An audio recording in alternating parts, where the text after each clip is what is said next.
UK politics just got a hell of a lot darker. It will be my pleasure and my honour to host an event in Parliament where our friends from Hezbollah will be speaking. I'd also invited friends from Hamas to come and speak as well. The blood-soaked hands of this government trying to silence us. So I say this loudly and proudly on Wednesday the 2nd of July 2025, we are all Palestine. Order! In just 1 year, Slippery Starmer and his bunch of socialists never had a real job incompetence are driving once Great Britain and our once United Kingdom into the bloody ground. We all know it. We all know it. Even those who promoted two-tier care pre-election, I'm looking at you, Carol Vorderman, can't defend this shower of shit. Any suggestion that we were entering into an era without personality politics, without factional splits, without constant U-turns, without more lies than a Meghan Markle interview, well, that has been blown out of the water. And then we have to listen to rubbish like this. Keep on punching through. I'm a hard enough bastard to find out who it was who said that, so I can have a discussion with him. Bastard? Well, yes. Yes, you are. That's why Lucy Connolly remains in prison for a post on X. Hard, though? You've got to be kidding, mate. You couldn't even face down Angela Rayner. You're nothing but a pathetic coward. But Starmer is about to get what's been coming for a very long time, because breaking today, the Labour Party is splitting up. The hard left going it alone under a banner with leaders Jeremy Corbyn and Zarah Sultana, and that finally means the uniparty in the UK is over, I believe for good, and I believe not before time. Now, the mainstream media doesn't understand this, and they certainly don't want to promote it. They believe in the status quo. They believe in protecting their precious two-party system. I mean, remember, they were ignoring Reform UK altogether until Nigel Farage was actually ahead in the polls, and they still believe Rupert Lowe and Tommy Robinson are extremists. But this mob truly is. Now, apparently this new party, this new Corbyn Sultana party, might be called Real Change or Collective or the Peace and Justice Project. But can I suggest with those two in charge, Sharia Solidarity or Jihad of Justice is actually far more appropriate. Can you believe that more than half of you are watching this video but not subscribed? So please do me a huge favour, click the subscribe button now, turn on the notification bell so you'll be alerted to all of our brand new Outspoken videos. It will be my pleasure and my honour to host an event in Parliament where our friends from Hezbollah will be speaking. I'd also invited friends from Hamas to come and speak as well. Are Hamas, you don't like it are Hamas a terror group? Yes or no? You won't like it when somebody pushes back on you. What I've said is... I've asked you two questions. Should Hamas stay in power and are they a terror group? You're refusing to answer either of them. That is very telling. And you wonder, it's not very telling and you wonder why not, people think you had a problem with Jewish people. At all. Right. Thank you. So, yes or no, you condemn these attacks, Mr. Corbyn? Mr. Corbyn, it's a yes or no question. Cheers, guys. Thank you very much. Application today. Hamas has some responsibility for that, Mr. Corbyn. Thank you. Do you think that Hamas has some responsibility for this? The blood-soaked hands of this government trying to silence us. So I say this loudly and proudly on Wednesday the 2nd of July 2025, we are all Palestine. Order! This is the racist, far-right, fascist violence that they had to deal with growing up, and now we are seeing violence descend upon towns and cities across the country. And we need to call this racist and we need to call it Islamophobic, because if we don't, we fail to really address what's going on. It picked language from Enoch Powell, and actually for me that was a foghorn to the far right to say actually all of this rhetoric around immigration where a migrant is responsible for the fact that you can't get a doctor's appointment, your child can't get a school space, there aren't enough council houses, that's what that feeds into. And for me that's incredibly dangerous. Now, this group of ne'er-do-wells already feuding about Sultana jumping the gun with her announcement on X last night, claiming Jeremy Corbyn and I will co-lead the founding of a new party with other independent MPs, campaigners and activists across the country. But Corbyn has confirmed this afternoon discussions are indeed taking place. And let's be honest, he's made no secret of his desire to enter frontline politics. This from Peston just this week. Jeremy, one of the things that there's been a lot of talk about is whether you will turn your alliance of MPs into a formal party and whether you're thinking of contesting the next election as a formal party. Where are you on that? The alliance group of MPs, 5 of us, have worked very hard and very well together over the past year in Parliament, and we're coming up to our first anniversary. But there's some data that shows that if you did launch a party, you might do rather well. Well, exactly. So next time you ask questions, ask about the alternative of a left independent party, of a socialist view that's being put. So are you going to create one? Let me finish. You're so excited. You just want it to start, don't you? We haven't got long. The reason I'm pushing is we haven't got long to the end of the podcast. That's what it is. There's a lot of people all around the country in different independent groups. You look in Birmingham, look in Liverpool, look in Southport and so on. There is a thirst for an alternative view to be put. I'm working with all of those people. That grouping will come together. There will be an alternative view and there will be an alternative put there, which is about a society that deals with poverty, inequality, and a foreign policy that's based on peace rather than war. And would you like to lead that group? I'm here to work. I'm here to serve the people in the way I've always tried to do. And by the way, for anyone dismissing Corbyn as yesterday's man, well, of course, you're absolutely right.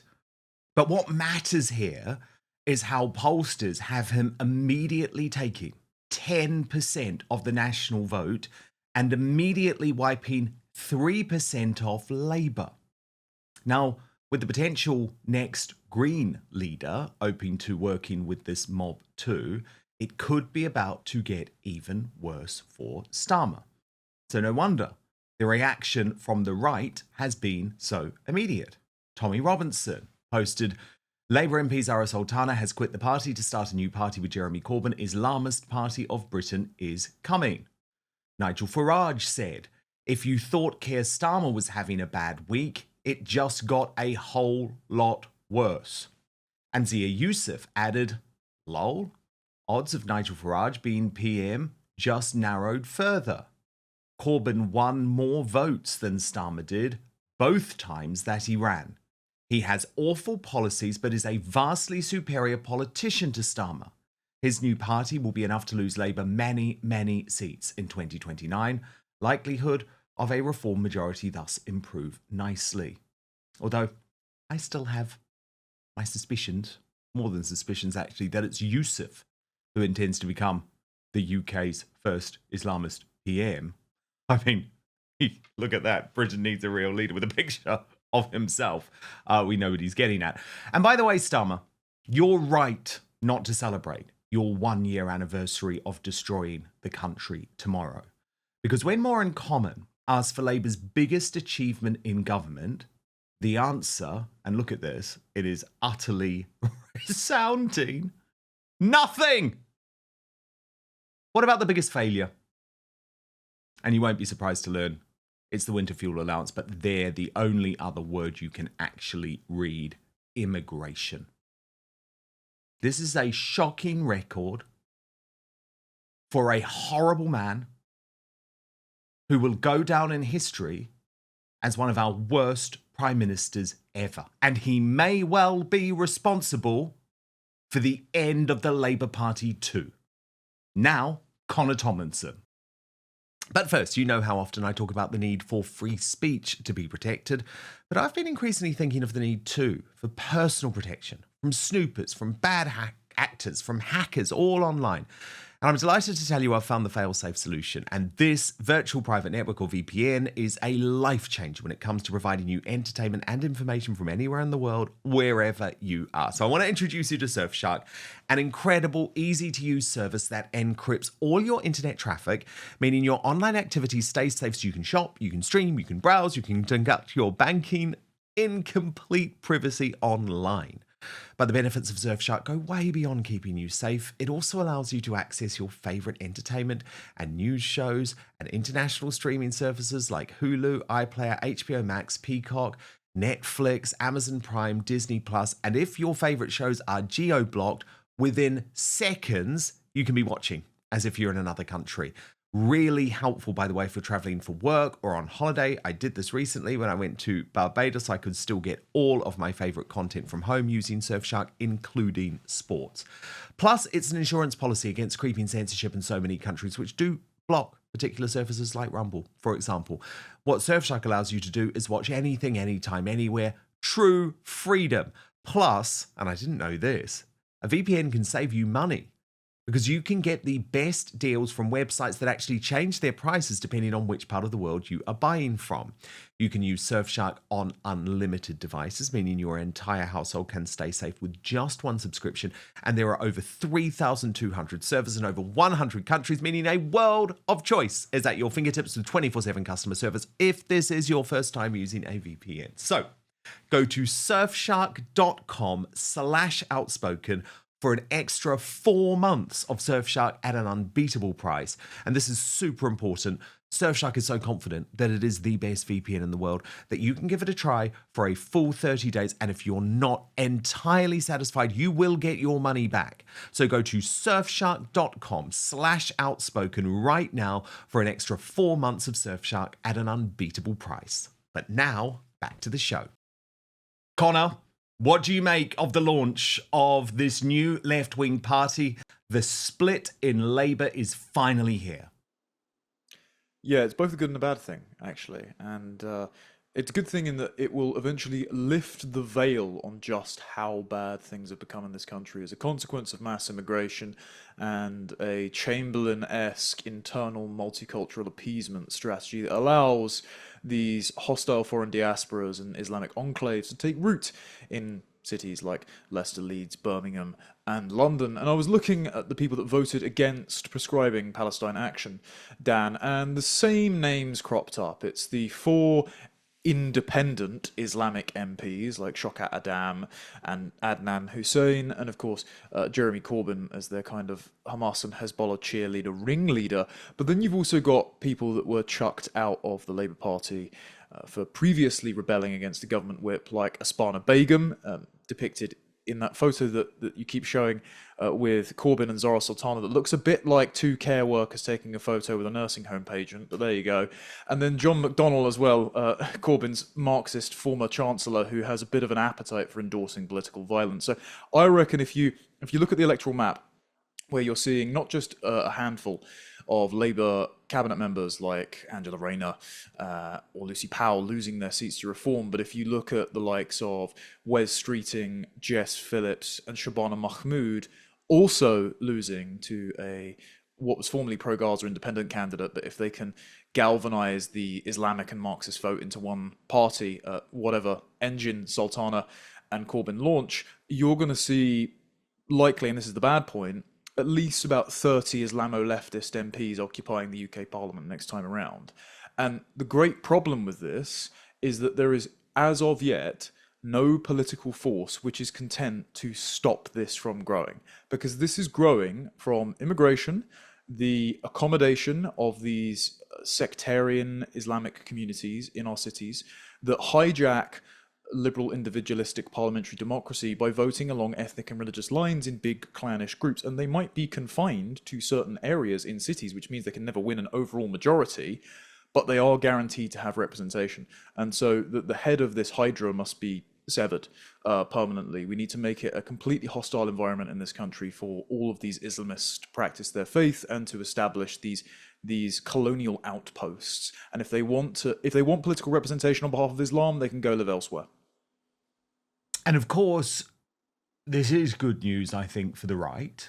And obviously, look, you can look at it in 2 ways, but this Islamist representation in Parliament is coming, regardless, right? As you point out, it's coming. Like at the next election, Streeting's gone, Phillips is gone. In fact, a whole load more of them will lose their seats to Islamists. The fact that it's probably going to be under a party political banner now with Corbyn at its head, I think is a good thing for the right, because it makes the chances of an alternative to Labour being able to win much greater.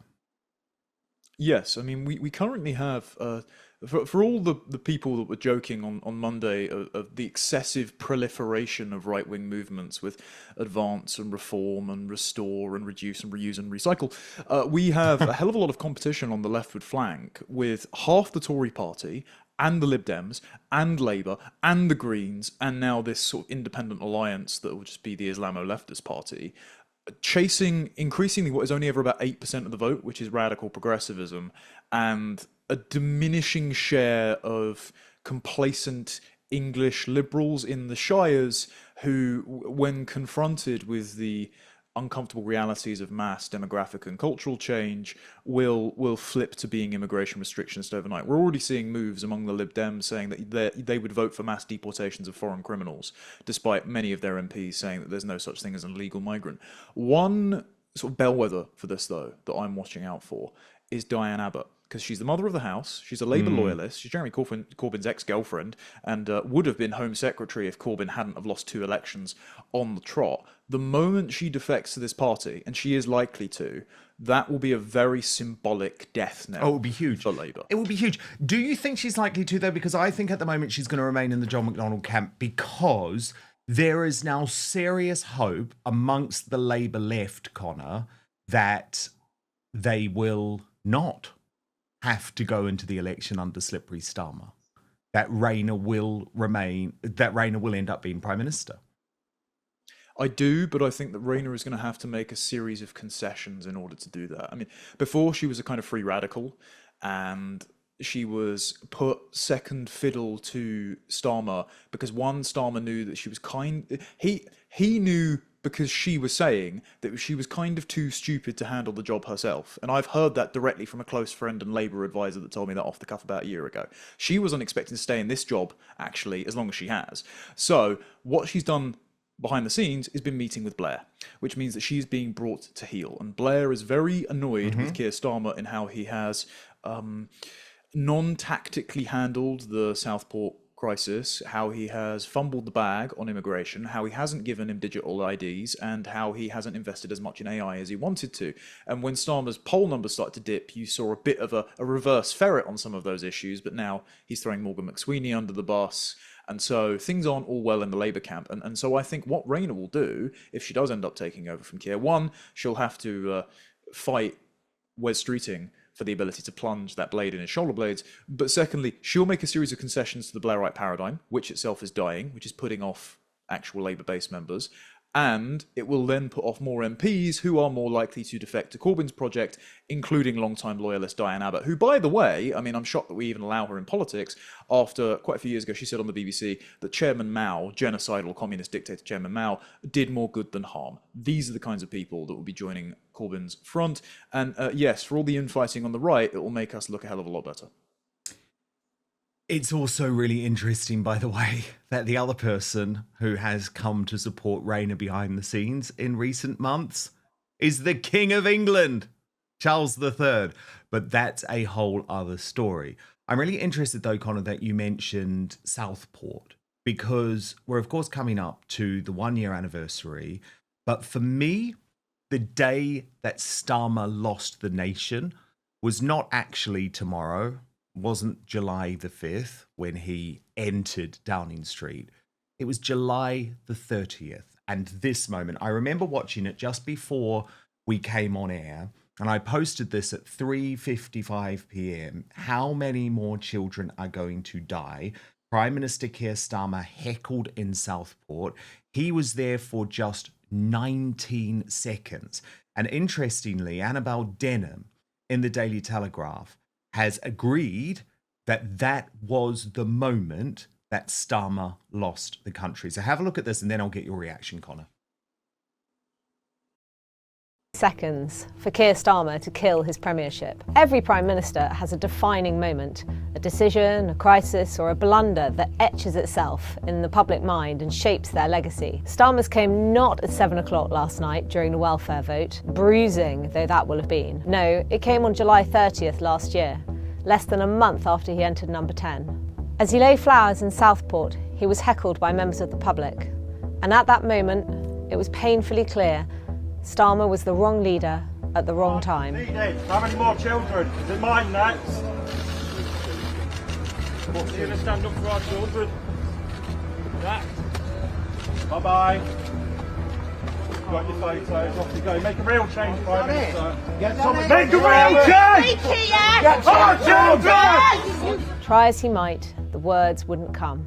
And they've never come since as successive problems have unfolded. The riots in Lucy Connolly, Israel, the winter fuel allowance U-turn, somehow the words never flow. In the aftermath of July 4th, his approval rating was +10. By mid-August, it was +3. And by mid-September, it had dropped to -26, and it hasn't recovered, nor will it. Britain is now more divided, not less, than it was last year. Public frustration at the establishment's failure to repair the fraying fabric of our society is mounting. Starmer has had the year from hell. His premiership is in a tailspin. The pack is turning on him, and even he must realise there's no way back. Connor Tomlinson, for me, those 19 seconds were the moment that the country realised this is not a guy who is on our side. Yeah, well, he obviously has no internal monologue, as he's admitted before. He has no favourite book or film, and he doesn't dream. So it's no wonder that the thoughts didn't come to him and the words failed him at the time. But part of the reason is, for years, he hasn't habituated himself to actually caring about the people of this country. He can't even define who the people of this country is. He, as a human rights lawyer, thinks his constituency is, as former Cabinet Secretary under Blair and Brown, Gus O'Donnell, once told David Goodhart, global welfare. And so a man who tries to be friends to everyone has loyalties to nobody, and when those loyalties are tested in moments where the entire country's blood turned to steam because those poor young girls were murdered, words failed him. And so even though Jeremy Corbyn is a demented terror apologist who hasn't met an enemy of Britain that he doesn't want to give a hug, and even said Southport is likely to vote for him on Peston's show, which I thought was bloody vile, frankly, he is more likely to snap up a lot of those going astray from Labour for lefty reasons, because he has clear leadership. It's demented, it's ideological, but it's clear. And then the rest of the country, especially the Red Wall, who are sick to death of Starmer and Labour, will probably go to Reform. We can only hope that they decide to make the best of that opportunity if it's afforded to them. Thank you so much for watching Dan Wootton Outspoken. Please click on my face just to the bottom left to subscribe to this brand new independent news source, and turn on the notification bell so you'll be alerted to our brand new live shows, uncancelled interviews, and special royal episodes. Outspoken is also now available as a podcast, so you can listen to the show every weekday on the go, wherever you are.